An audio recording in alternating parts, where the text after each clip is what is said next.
আসসালামু আলাইকুম রহমতুল্লাহি ওয়া বারাকাতুহু। ঋণ সুদের আমল, লক্ষ লক্ষ টাকা ঋণ পরিশোধ করা যাবে যদি আপনি এই আমলটি করেন।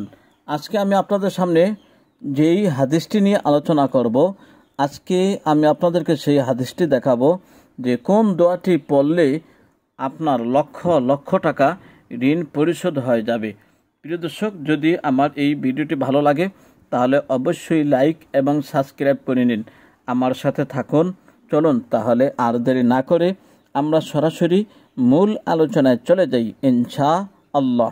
এবার চলুন, পবিত্র হাদিস শরীফে আছে হযরত মুআজ রাদিয়াল্লাহু তাআলা আনহু ঋণগ্রস্ত হয়ে পড়েন এবং কিছুতেই ঋণ পরিশোধ করতে পারলেন না। নিরুপায় হয় নবী করিম সাল্লাল্লাহু আলাইহি সাল্লামের শরণাপন্ন হলেন। তিনি মুআজ রাদিয়াল্লাহু তাআলা আনহুকে পরবর্তী আয়াতে কারিমা দুটি পড়তে উপদেশ দিলেন। হযরত মুআজ রাদিয়াল্লাহু তাআলা আনহু এই আয়াত দুটির বরকতে শীঘ্রই ঋণ মুক্ত হলেন। সুবহানাল্লাহ, সুবহানাল্লাহ। চলুন তাহলে সেই দোয়াগুলো কি, আমরা সেই দোয়া নিয়ে আলোচনা করব।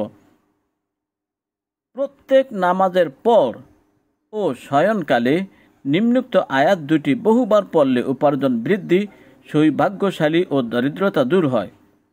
ফজর ও মাগরিবের পর নিম্নের আয়াত দুটি 7 বার করে পড়লে আল্লাহ রহমতে কর্জ শোধ ও শত্রু দমন হয়।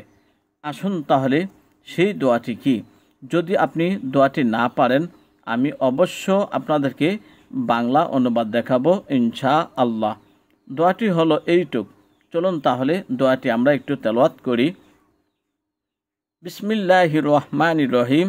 কুলিল্লাহুম্মা মালিকাল মুলক তুতিল মুলকা মান তাশাউ ওয়া তানজিউল মুলকা মিম্মান তাশাউ ওয়া তুইজ্জু মান তাশাউ ওয়া তুযিল্লু মান তাশাউ বিয়াদিকাল খায়র ইন্নাকা আলা কুল্লি শাইইন কাদির তুলিজুল লাইলা ফিন নাহারি ওয়া তুলিজুন নাহারা ফিল লাইলি ওয়া তুখরিজুল হাইয়া মিনাল মাইয়িতি ওয়া তুখরিজুল মাইয়িতা মিনাল হাই ওয়া তারযুকু মান তাশাউ বিগাইরি হিসাব।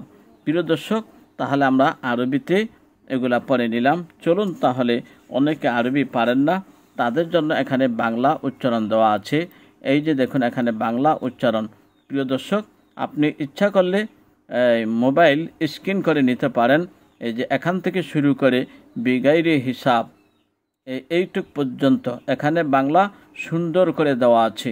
প্রিয় দর্শক, যদি আমার এই ভিডিওটি ভালো লাগে তাহলে অবশ্যই লাইক এবং সাবস্ক্রাইব করে নিন।